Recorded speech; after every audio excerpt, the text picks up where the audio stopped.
Well, hello and welcome.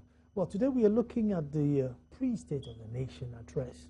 That's what we're going to discuss today. But before we do that, I think the whole multi-TV is coming up with something exciting, exclusive, and probably even never done before. Talk about channel conciliation, and we have Cine Afrig, Joy TV, Joy Sports, for Kids Channel, all merging up to one whole big experience called the Joy Prime. I even like the name, Joy Prime. But I just want to find out, what it is about and how the viewer is going to benefit. And the one of the organs behind the whole thing, Anaya, is here with me to talk about it. Anaya, you're welcome. Thank you. Maybe you should be merging your channels more often so you come on the show. But some are saying it's a rumor, some say it's not possible. What's going to happen? Well, you're going to put all these channels into one, and then how does it work? Okay, so as you said, is a unique thing that we're going to do, very groundbreaking. Multi-TV has been up for almost 6 years, and we are still going on in television business. And we've always been doing great and mighty things. Setting up exclusive channels. We've been daring. We gave a promise of multiple channels, and then of course we offered 10 channels down the line.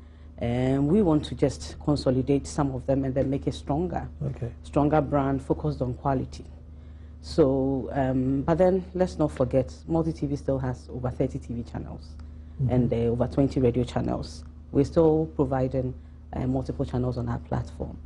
The coming together is a mighty one, because it's all these 4 channels you've mentioned which are coming together, and it is possible.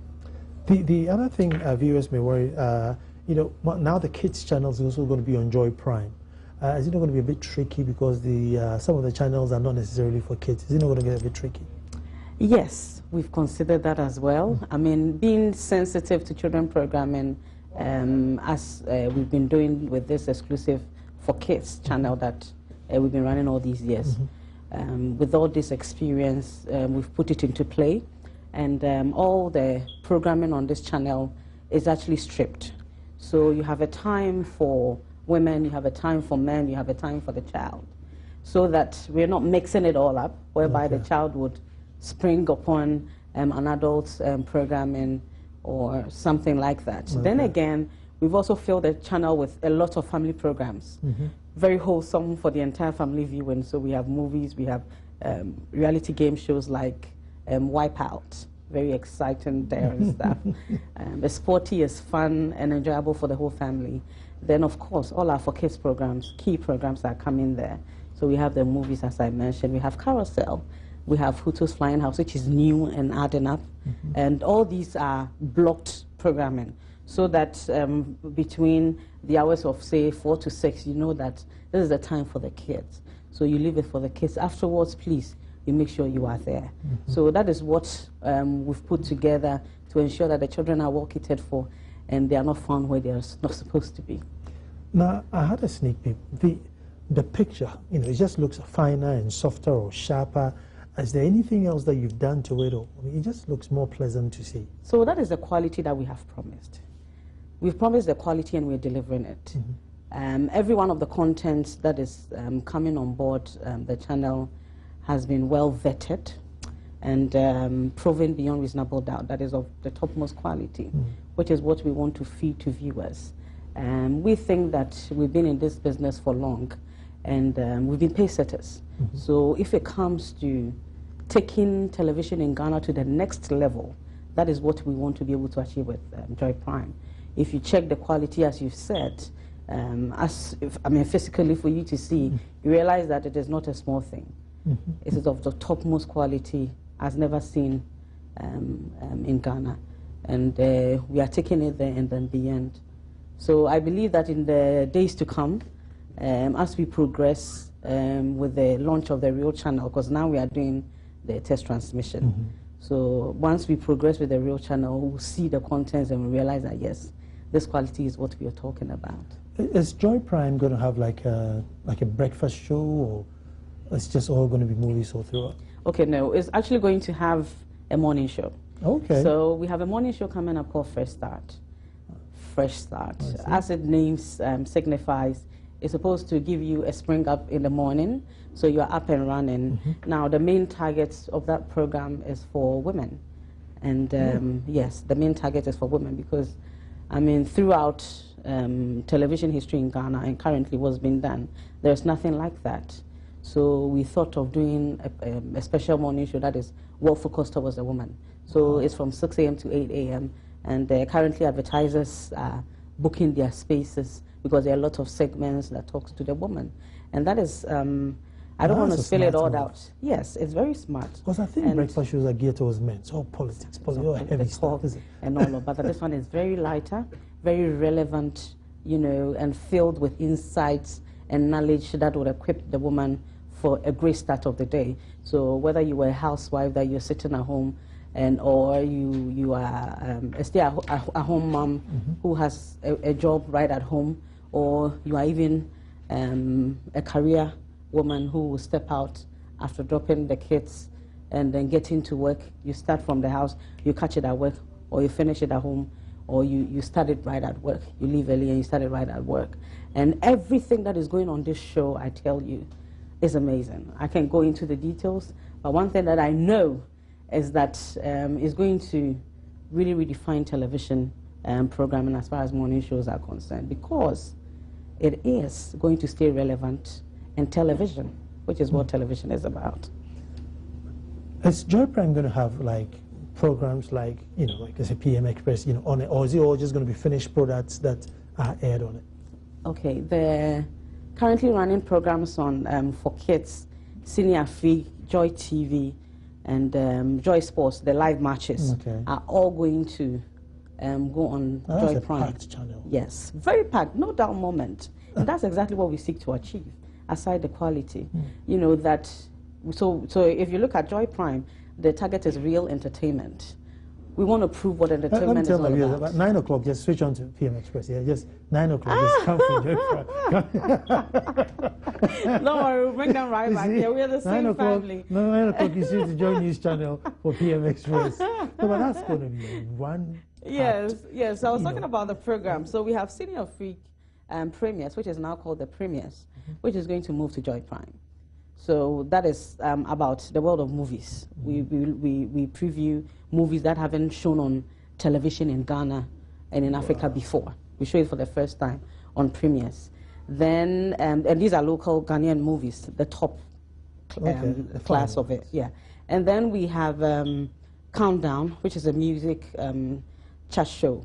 We have it also moving to Joy Prime. We have Red Carpet, which is moving to Joy Prime. We have For Kids Paradise, that caters to the needs of the children. Children entertainment also moving there. We have Chat Room Show, which is on Joy TV and reviews all the telenovelas, also moving there, because all the telenovelas are like Pasión Morena, are all moving to Joy Prime. Wow. Yes, and then we have other amazing programming, like for women. We have The Promise, which is a nation telenovela, amazing story that you can't miss. Then we have African telenovela, also going to run targeted at the women. We have lifestyle shows that are targeted at the women. So we have Stylista, we have How Do I Look, we have Top Chef, and we have Married to Medicine, which is about the lives of women who are either doctors themselves or married to doctors. Wow. And the camera follows their lives and tells their life stories, or with all the drama, intrigue, and suspense. Then when we come to the men, I'm sure you love this one. We have Suits, which is one of the topmost series being shown in America today. So for when you come to our men's series and even our lifestyle shows, we make sure that we got them from the most prolific suppliers. So we went to NBC, we went to Sony Pictures, we went to all these great suppliers for their content. These are the topmost contents in America right now. Downton Abbey, talk of Downton Abbey, talk of Spartacus, talk of Breaking Bad, talk of Homeland, talk of American Horror Stories. All of these going to show on one channel. Wow. Unbelievable. It's expensive, but we believe that viewers deserve this. you know, they deserve it. They've been with us all through these years, and this is what they've been asking for. So when is the takeoff date? We're taking off on the 1st of March. But the 1st of March programming is special. That's Sunday, this Sunday. We have special programming to take off. And then from Monday, all these programs that I mentioned are going to start rolling up. Do viewers have to do anything to their box? No, don't touch it. Don't touch it. Please don't go and ask anybody to come and fix it for you. It's all going to, it's automatic. I mean, as of now, if you're not watching, if you're not getting Joy Prime on your digital box, then it's perhaps fault. Other than that, you don't touch it, it's on channel 3. Okay. For the average multi-TV digital box is on channel 3. You just get it automatically. Then from the 1st of March, all these channels goes off. Okay, if you see any other channel on it, then it's just being tested. But then basically all the programs are going to move from these channels onto Joy Prime. So that multi-TV is going to stay as Joy News, Adum TV, and Joy Prime. Well, that sounds exciting, and well, I can't wait to have a sneak peek of what's going to happen there. It just looks so packed. Well, thank you very much for coming, and we'll keep the noise going, and let's see what Joy Prime brings. I am positive about it. Yes, I am. Well, we're going to take a break here, and then when we come back, we are discussing pre-State of the Nation address, and I've got two wonderful guests here to literally tell us what the State of the Nation is. Still. Well, thank you very much for staying. And 1st of March, don't forget that Joy Prime now goes into full blown. And it must be one channel with a lots of programs on there. But right now, we're just going to look. Tomorrow, the president would go into Parliament and deliver a State of the Nation address. The opposition will heckle him till thy kingdom come. The upper house or the NDC side will praise him till thy kingdom come, as usual. It's been the culture. Now, what is the state of the nation?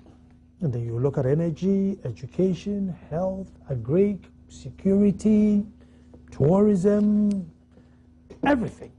And every single sector, there's a huge challenge. There isn't one sector that you can pick up and say, as for this, there's no problems with it. So what is the true state of the nation? Now, with me to discuss this, on my immediate left is George Osei-Bimpe from Send Ghana. He's a country director. George, you're welcome. Thank you. And then my own brother, Fred Abonyo, NDC Deputy Communications Director, and sharply dressed. Sharply dressed. I've been having fun with my brother off air. But Fred, you're welcome. Thank you, Nana. Now, the palace? The palace is still uncompleted,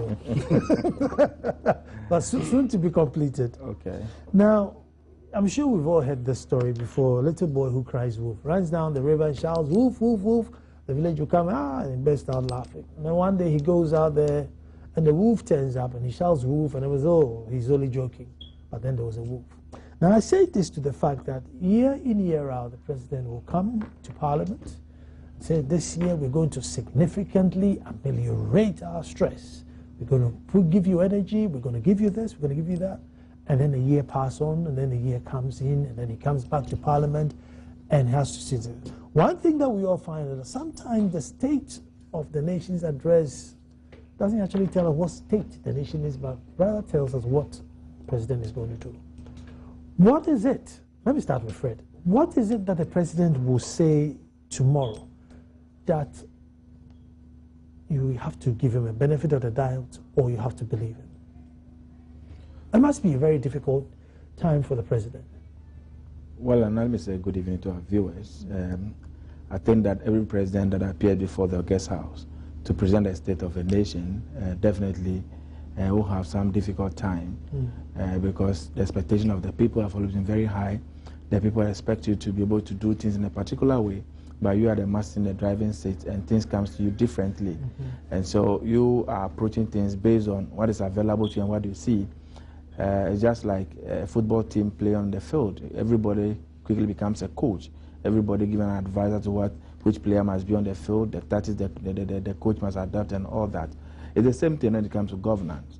I've had the opportunity of going through a few of the State of the Nation addresses that have been presented in this country.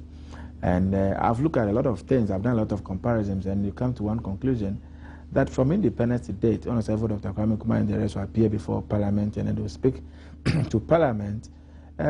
Almost invariably the same things that we've been hearing today are the things that they talk about. They'll talk about water, they'll talk about our roads, they'll talk about energy, they'll talk about employment, they'll talk about health, they'll talk. All these are the things that we have always spoken about. And surprisingly, I sit back and I ask myself, is there any single facet of our society today that we can look up to and say, for this one, we have gotten it correct, everything is okay, we don't have a problem, we don't even have to mention it, because that area is okay. I don't think there's any single area that we can mention. So, admittedly, I think, you see, I was going to go with percentages. I think with water, you can say the percentage is higher on the positive side than the lower side. That's so true. Maybe we can sit back and say, as for water, you know, we've done a lot with water. That's true. That's true. I think that we are doing very much. We've done so well with the water compared to where we used to be a few years back. I think that, yes, we've done well. You go to the villages today, people even have a borehole, they have some community water system that is running and stuff like that. I think we are doing well in that direction, but we've not gotten there fully yet. You still will see occasionally people moving around struggling to get water. Occasionally move around town, you see some burst pipes here and there, and stuff like that. But yes, that area, we are not doing badly. But the difficulty all of us have, and per your introduction, is that we keep on hearing that it's becoming a bit repetitive, because the thing has not been faced. So anytime you have the opportunity to address the House of Parliament, you are compelled to mention either what is being done, or where we are, or what we intend doing as we move forward. So until that time that we move out of that circle, it will keep on coming to us. But we all have to bear one thing in mind, that whether we like it or not, Ghana is a developing country. Today we are told we are a middle income, lower middle income country, or whatever status we want to put ourselves to. But the truth is that we've not gotten there yet. We are still developing all these areas. These things are coming up. Well, I will argue maybe you have very limited resources. All these areas are fighting for the resources. So you can't just get any of them done completely. And so every now and then they demand human needs, human wants, as human beings as we are. We really satisfy, Nana, all the things that you have today, Nana. Given the opportunity, you start listing other things that you want. So I sit back, and I really sometimes I get a bit confused. On the 24th of that was yesterday in Nkrumah's the day Nkrumah was overthrown, 66. I sat back and I was watching reasons that were given, for instance, for the overthrow of Dr. Kwame Nkrumah, and I asked myself, what is the difference today? They spoke about unemployment, they spoke about mismanagement, they spoke about corruption, they spoke about the fact that Nkrumah thinks that Ghana is his personal property and was managing it as such. Has nothing really changed? Human beings, is there going to be a time in our history where we'll sit back and say, hey, these are all the things we want, we've gotten it all, we are okay, we are satisfied? Probably not, sometimes, but just food, clothes, and shelter, and then basic after things, that, really? the basics. Once you get the basic, you always want more, but at least you shouldn't be worried about the basics. That's so right. You should be worried about, high-tech things, but as to whether I have water, light, those things. Food to eat. Yeah, food to eat. The transport system should be fixed. But let me come to George. George, what can the president say tomorrow for you to think that, this is not repetitive? It means there's something else going to, or rather, so it's not business as usual. Unfortunately, I don't expect that. I think that Fred has been quite candid in saying that a trend analysis of the various addresses have shown that nothing has changed. And that is an indictment on us as a country. That of all these years, we have been saying the same thing, solving the same problem, and the problems keep coming back to us. So one may ask, even though admittedly we may have progressed in certain sectors of the economy, but the question that you want to ask is that, how much resources did we use? How did we use it? Could we have achieved more with such resources so that we do not have to come back? So for example, take state of road construction in this country. We construct road, and in the next 2 years, sometimes 1 year, 6 months, the road goes back to its former state. And so we have to spend another resource. So if you have this kind of approach to developing a nation, certainly you will have a repetitive state of nations address. So I don't really expect the president to say anything new. And even it will be a big problem if the president says anything new. Why am I saying that? Because everything that the government intends to implement in the course of the year has been well captured in the budget. So if he goes out of the budget to say anything new, it means that we are going to add more initiatives on the budget. Remember, we are grappling with financing development at the moment, especially when you are talking about a country where you carry as much as 55% of your total revenue to pay people. For sometimes for work, not so much work done. You know that in the civil service, in the public sector, the kind of work that people do, lazy approach to working is what has brought us into this mess. So when we are looking at some of these things, the new things that I want to hear will be the attitude of the Ghanaian, the attitude first of the Ghanaian leader, the attitude of Ghanaian leader, not in terms of the presidency, but of course, he is the echelon of all the leaders that we can think of. The attitude of people who are working in the government sector, the attitude of people who are taking decisions as to how we use people's money, so that if people's money has been entrusted to you, you don't take decisions to invest that money in a way that cannot be justified to even a 2-year-old kid. I mean, we see the kind of things that we talk about. I mean, we see the kind of things that people spend our monies on. These are the kind of things, the discipline. We have all the good intentions on paper. We require the discipline to implement them, the discipline to punish people who do the wrong thing, the discipline to set good examples. And I think that is what I expect from the president. And that would be a deviation from what the trend has been, which Fred alluded to earlier. And I think that if we can do that and show that this time around, people are going to be held accountable for every little action they commit that cost this country some money. At this point in time, we should not even be talking about, for example, government buying cars for government officials, when we don't have money to implement basic development, provide basic development, basic services. We should go, I like this way. People may say it is dictatorial tendency that the guy is exhibiting in Rwanda, where public officials are not riding in 4-wheel drives. We should go that way, where government to say that because we are poor, because we are asking the people to tighten their belt, let us also show the way by tightening our belt.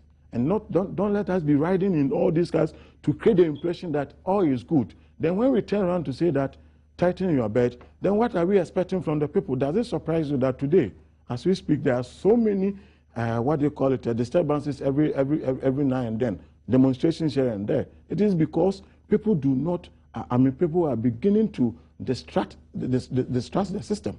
And this is because we have not shown to the people that we are, serious about using their resources prudently.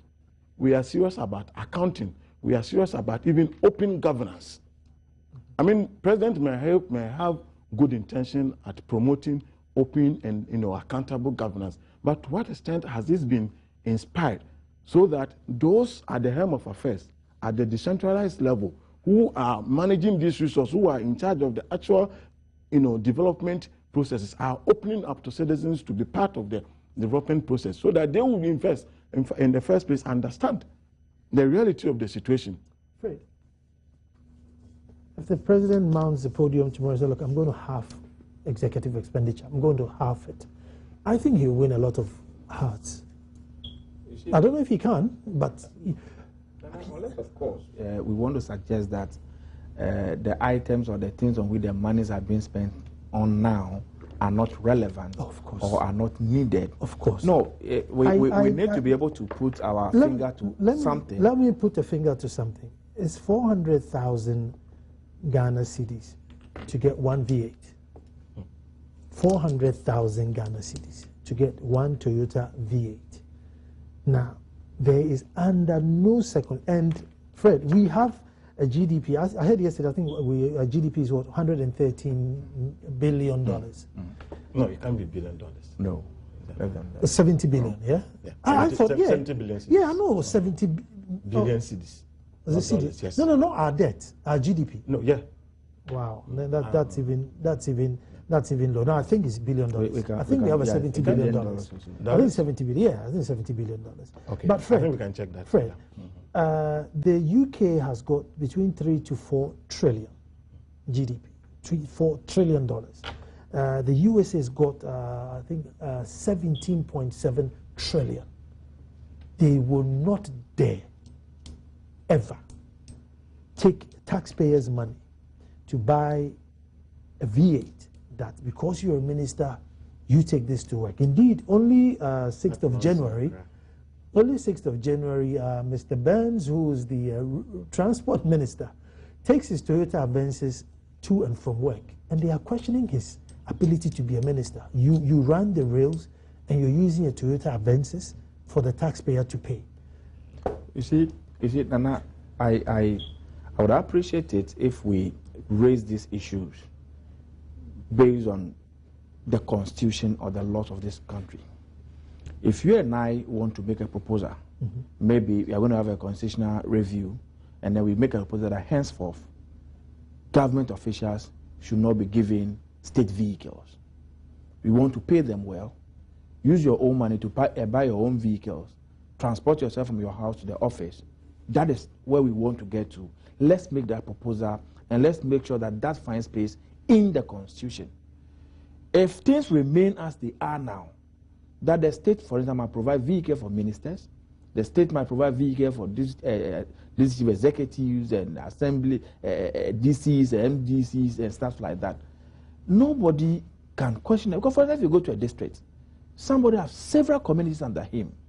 A district chief executive is supposed to go around all these communities to find out what is happening in the community, interact with the people, meet with the chief, check on development activities that are going on. Our roads are simply not in the best of shapes. Salon cars simply cannot do it. So definitely we need a 4x4, a vehicle that is stronger, that can really move on some of these roads. But who's supposed to do the road? You see, I made a point earlier that we are a nation on the path of development. We've not gotten there yet.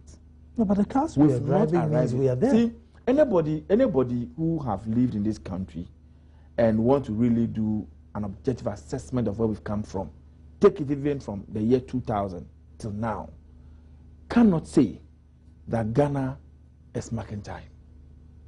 I agree that very essential things like water by now should be able to finish everything about water. Should be able to finish life doom so that we are going through. Very unacceptable in my candid opinion. If you had planned ahead of time, we shouldn't have been where we are today. But the truth is that in terms of infrastructure development, I saw Accra not too long ago as a young man, what Accra used to be, the road network in Accra. We cannot say it's the same today. In terms of physical infrastructure, houses that are coming up, the kind of houses you see around town today, go and ask somebody who has lived in America for maybe some 20, 15 years, never visited home. If he comes back to Accra, he will stand and wonder, hey, what is happening here? Ghana is not that bad after all. I'm not saying we've got where we want to get to. So yes, there is something that is happening. I made a point earlier that George was making alluded to that. Yes, I said the State of the Nation's address has become very repetitive. And that is not to suggest that nothing really is happening.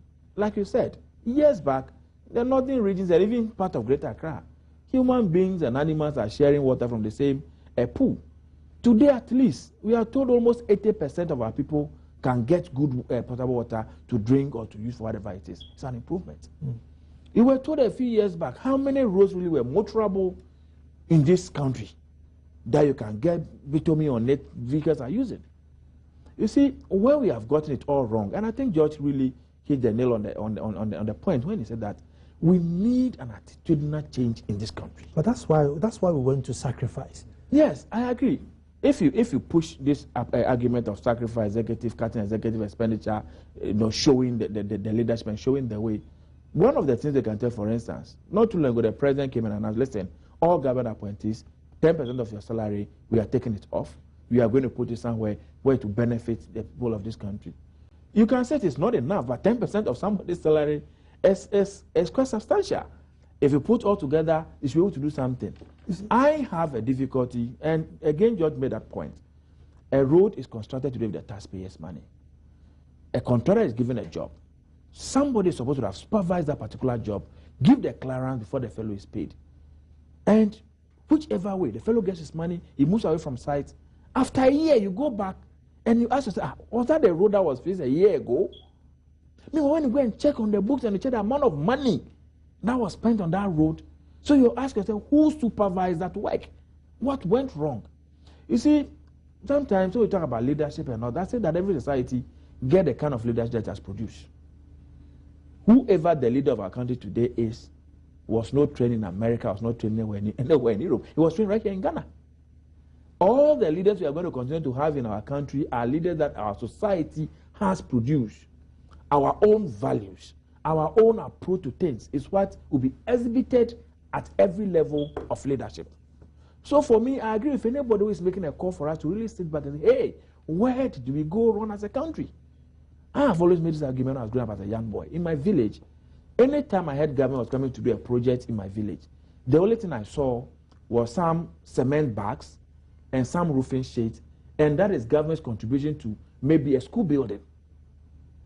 The community members themselves, the men and the women, the young children, they were carrying the stones, they were carrying the sand, they were using their own local materials to build houses, schools, and stuff like that. Where did we leave that communal spirit? Today, even to desilt a gutter in front of a person's house, we must pay for it. It must come from some coffers. The social energy has been left aside. You see, Fred, this whole conversation will all boil down to the fact that if leadership is not moving, then I'm not moving.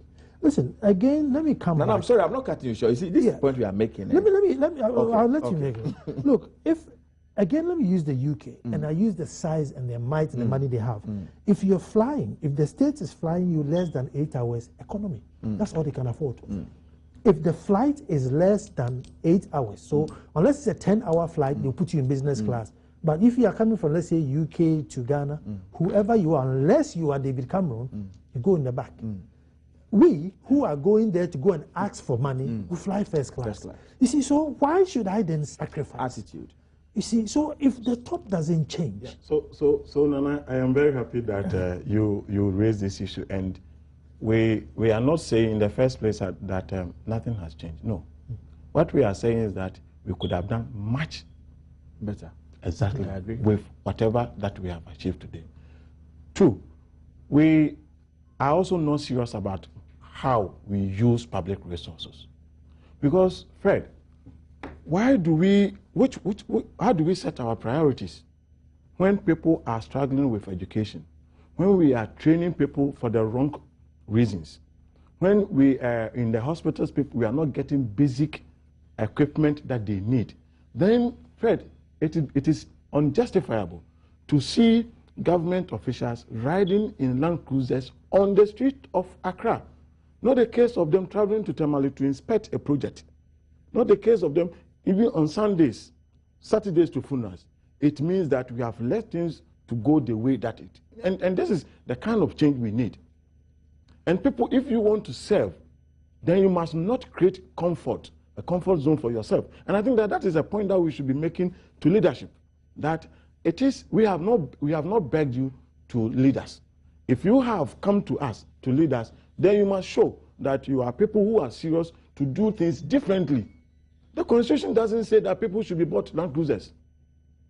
The Constitution doesn't say that. The Constitution doesn't say that you can use your Land Cruiser on Sunday. The Constitution doesn't say that you should be flown, first class.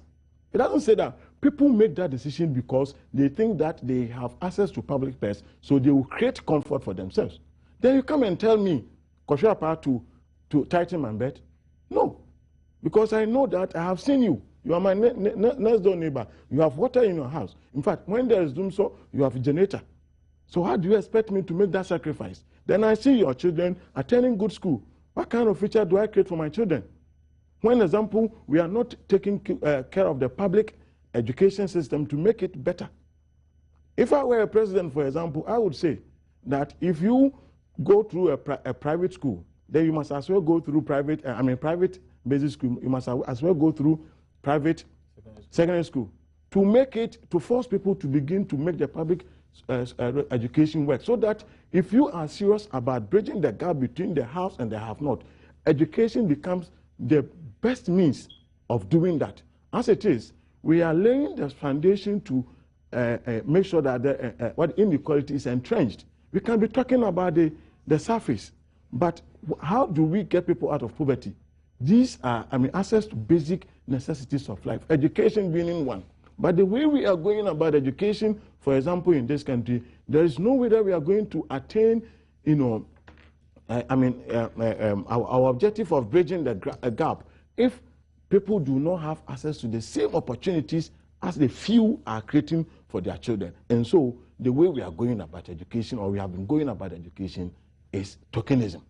You see, but let me quickly add that we're not saying that President Mahama created the system. No. Or he started the system. This is what we've been practicing as a nation. Or just that uneasy is the head that carries the crown. So unfortunately it becomes his problem today, but he didn't cause it. Yeah. No, but of course, let me also add that we all expect the President Mahama to bring a change. It should be possible for President Mahama to say that this is what we've been doing all these years. I am not going to allow that to continue under my watch and under my leadership. That is how countries change. That's the difference that we want. That's right. The kind of difference that we want. So yes. People, of course, once you're a leader, if things go well, people will keep quiet. But if things go bad, people will talk. But then what the mark of the leadership that people will expect is that what are you doing differently from others? Nana, you know what? And I think that's what we want to hear. That's true. That is what we want to hear. That we want to do things differently. And it doesn't have to be, for example, the public sector doesn't have to operate the way it has been operating since Nkrumah's era. I agree. It doesn't. And somebody has to show the leadership for things to change. Otherwise, so long as it serves their interests, as human beings as we are, they will continue to do that. So, for example, I sit in a meeting that is designing a new chips policy. People are pushing that we should ensure that we decentralize so that we give the autonomy to the district assembly to take charge of, for example, construction of chief compound and everything. Somebody sitting there and says, but we should do this gradually. That person wants to hang on till he retires. That's the kind of person who want to get out of that system, because people in that system are suffocating it, are frustrating every effort to get things done appropriately. And we need leadership to get people to say that you cannot say that you're a technocrat. For that matter, this thing cannot work. Who says that we cannot decentralize the provision of, for example, chief's compound? Then I also get frustration again because, President made good intention about people giving 10% of their yes, public officials. But then the disconnect is then you have at the presidency people who are also designing, for example, a different set of chiefs compound. And we reduce everything to the construction of compounds. But chiefs, for example, it's not about putting the compounds there. So they disconnect. Yeah, they disconnect. And I think that people who are in such high places should be able to provide the president with the right information, the right advice. And that's the impression sometimes we have. Close to the president, what surprise are we going to get tomorrow? Nana, I think that what the people of this country are looking for, especially now, is how do we solve our energy problem? The people of this country want to wake up and see that they have lights in the houses. That's what they are interested in. So, for instance, the people are expecting that the president should be able to tell us what really is happening in the energy area, what concrete steps are being taken. They even wish that, yes, you can give them a timeline that tomorrow next, the energy problem will be resolved. I know that is one of the expectations that I've been talking around town, and I know that's one of the things that are going to happen. But I see in all this discussion, I don't know if we address our mind to the system of governance that we have, the democracy that we have carved for ourselves. What role is it playing in all this thing? Because now, this 4 years ritual of election, okay, every political party that is formed, your number one objective is that we want to win political power. So where do you put winning political power and working concretely to satisfy the needs of the people of the country? If you don't take time, populism takes the middle space. Because I must win power, even though I know this thing may not be too good for the future of the country, I must do it to satisfy the needs of the people today so they can vote for me in an elections. So your ability to plan long term is always curtailed. How many times have you not heard in this country people selling on the streets, Mokola area and the rest? The AMA moves in, and all the women stand by the roadside and chant and say, okay, election time will come. So those of us who then are sitting in the political parties who associate the people on daily basis, they will even start attacking our mayors. And why you are sitting there? We are the grassroots, we are dealing with the people. They are our people, they must vote for us. Why are you sacking them from the streets? So it's as if we have tied everything to election. I think that if you want to maintain this ritual, then the political parties must live above board. There must be a time when we can say that this one is a national issue. Irrespective of one's political affiliation, let's gang up and fight it. Taxi drivers, when a bus stop is created, make sure you enter into the bus stop and park. You don't park in the middle of the road. You remember some time back, some taxi drivers parked in front of 37 hospital, and some military men out of frustration went and packed them, took them to the mortuary to go and see. And we all heard what happened. You see, yes, democracy doesn't make sense. Abuse of human rights and blah, blah, blah. But for how long are we going to be in discipline in the name of democracy? How long, Nana? See, most of our problem in this country is because we all think that we are too free. We are too free. I'm going to take a break here. And when I come back, which will be better? To either take certain sectors away from governance and let them run automatically, let's say education, it's just running on its own. No government has a say in what education does. Because indeed, in the advanced countries, they cut your budget. I was speaking to the former mayor of Harrow. Now, they cut their budget significantly. However, whatever was proposed for education, you can't touch. So after you paid for education, you see what you can do with the rest. But as for education, you don't touch. Can we do something like that so that we see how we can forge forward? Because in 4 years' time, we all want to queue up and try our chances again. Don't move, we're coming.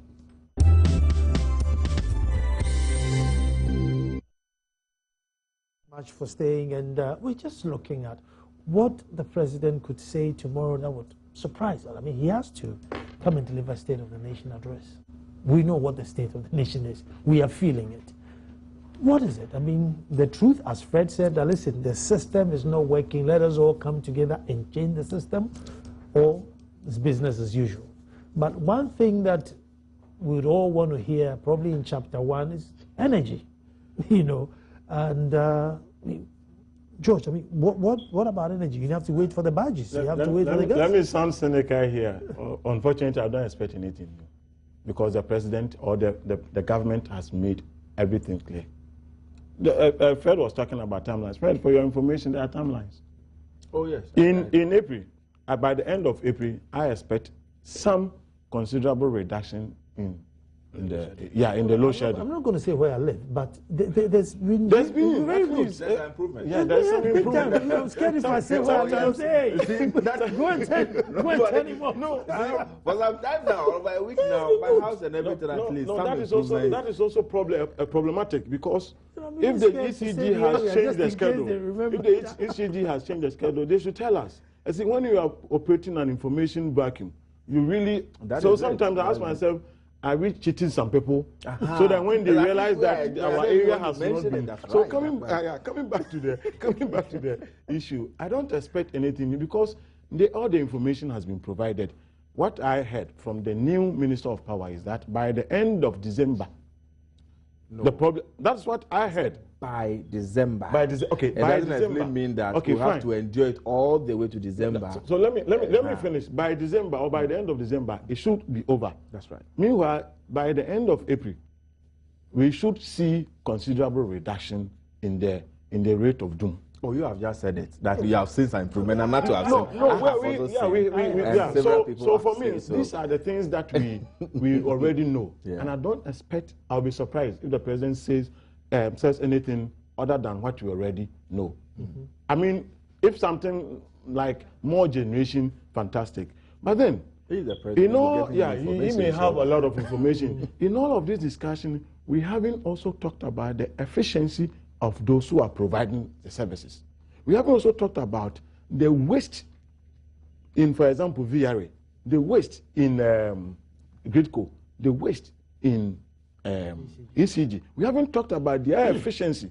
And I think that once we succeed in generating more, we should begin to hold all of these institutions of state accountable. They can no longer be lackadaisical about the way they work in terms of their planning, in terms of their use of resources, so that we always have to come back to square one. In fact, if government is owning you, there is nothing restrict you from turning off government light for government to pay. That is why the president announced that the MMDA should be using prepaid meters. So we don't want to hear that government owns us 1 million, 10 million. We don't want to hear that again if we succeed in solving this problem. Nana, but you see what? We are living in a country where you speak to people down the line, the directors and stuff like that. Some of them will be very bold and courageous to tell you, after all, if there's a problem, who's going to mention my name?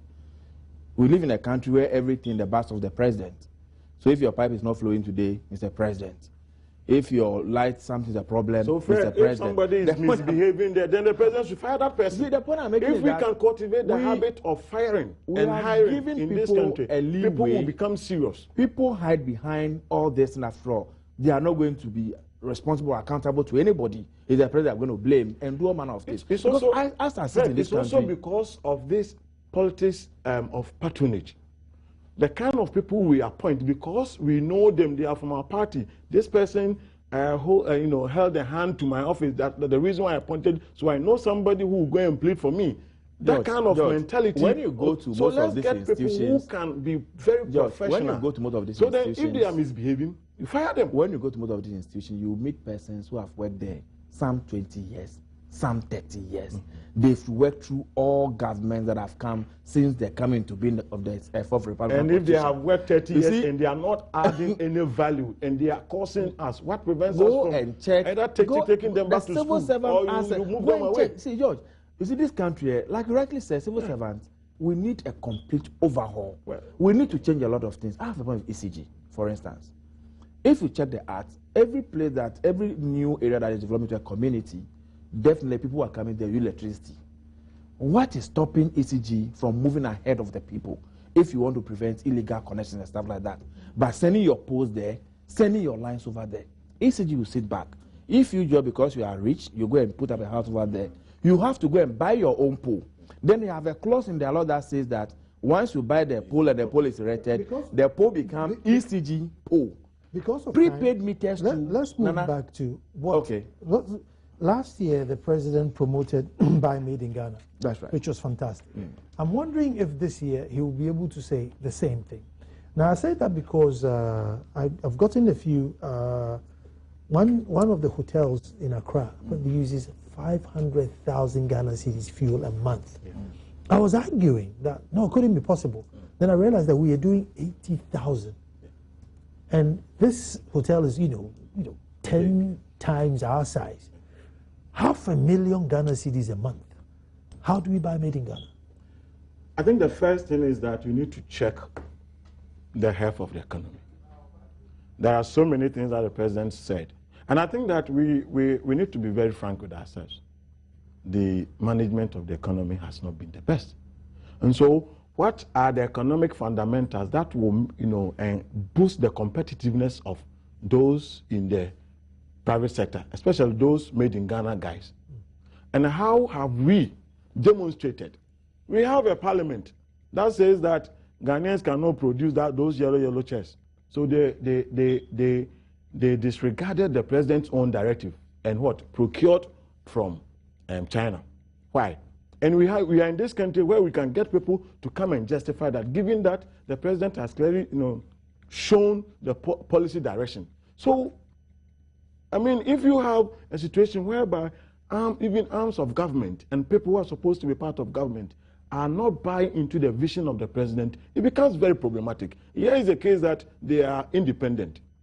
I mean, per the principles of separation of power, they are independent, so you cannot question them so much, or the executive cannot question them so much. But at some point in time, the executive should be able to even speak up to say that I condemn this act in the first place, so that we all know. And because we know that there are people in the public services who are still procuring from people other than producers of Made in Ghana goods. And what do we do, and how do we give meaning to such a laudable idea? And of course, once we say that, we should also commend the government. For example, they gave the Pharmaceutical Council about 200 million. And the poultry. Yeah, the poultry one hasn't come yet, at least according to last what called graphic report. Some beds have gone out to a lot of farmers already. Okay, I stand corrected, but according to some recent there's also a clause now that all the people who are buying these poultry products, about 40% now should come from the local market. Yeah. We are working towards. How do we give money to that? When you are cooking food at the State House, do we make sure that they are coming from Ghanaian farms? How do we give meaning to some of these things? Fred, buy made in Ghana. I mean, now it's going to be really big challenge to say buy made in Ghana because production costs, you won't be competitive. That's if you can produce.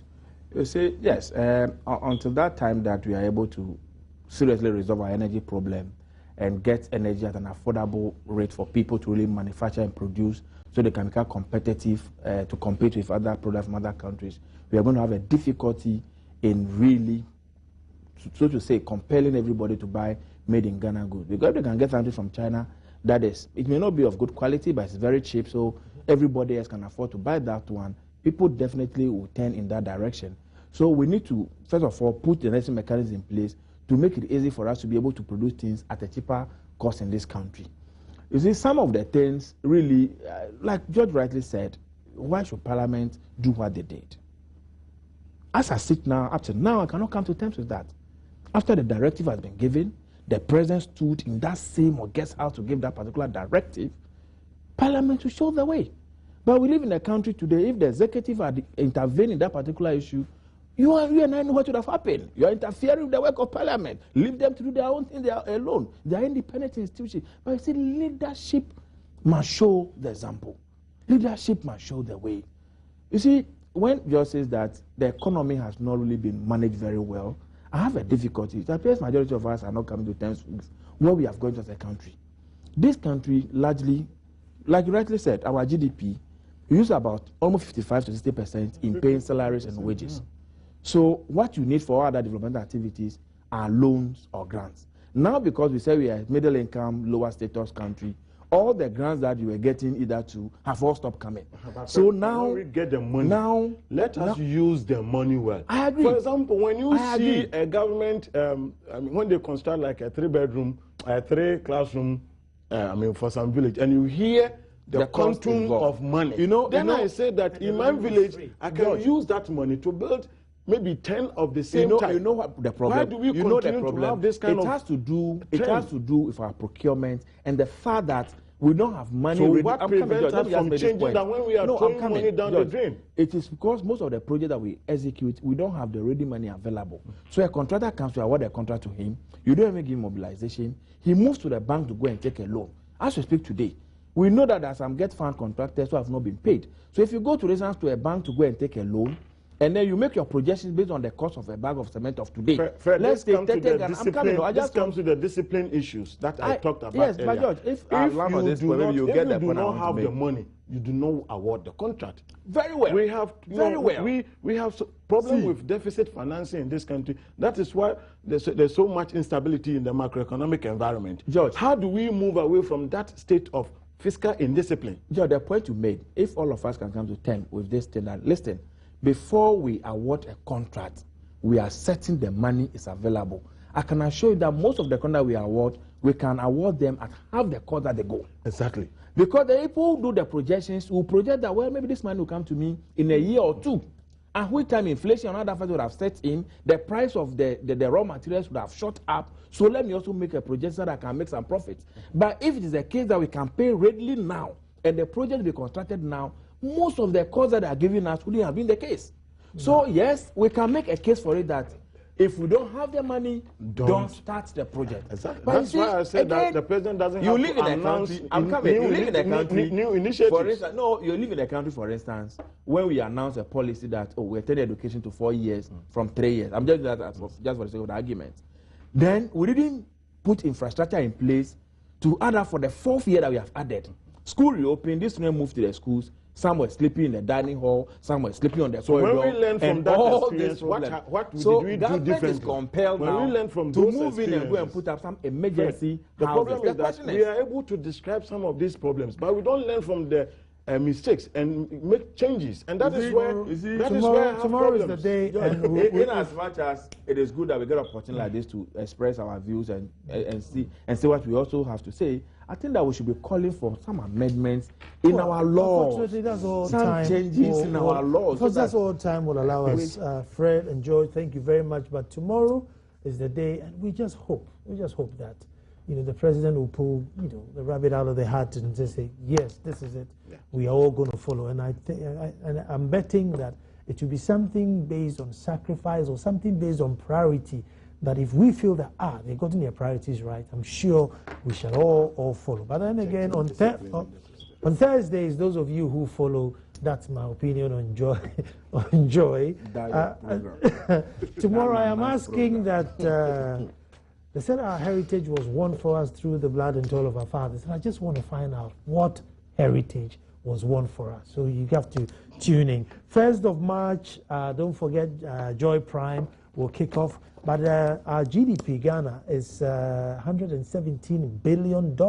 And that's the PPP, the power purchase priority. Okay. Yeah, 117 billion. And then the estimated nominal is 70 billion. Yeah, that's what. Yeah, this is nominal 70 billion. Yeah. So that's when you're taking the stuff out of it. But still, at 70 billion, you do not ride a Land Cruiser V8. Never, ever, ever. No, but Nana, it's important to also put that there are a lot of ministers, as we speak to, I know, they use saloon cars. Some use their own so vehicles. much. So they're always exception. We'll continue this conversation. On Thursday, we meet on Joy FM. That's my opinion. Our heritage won for us. Tomorrow, we'll be back to do it all over again.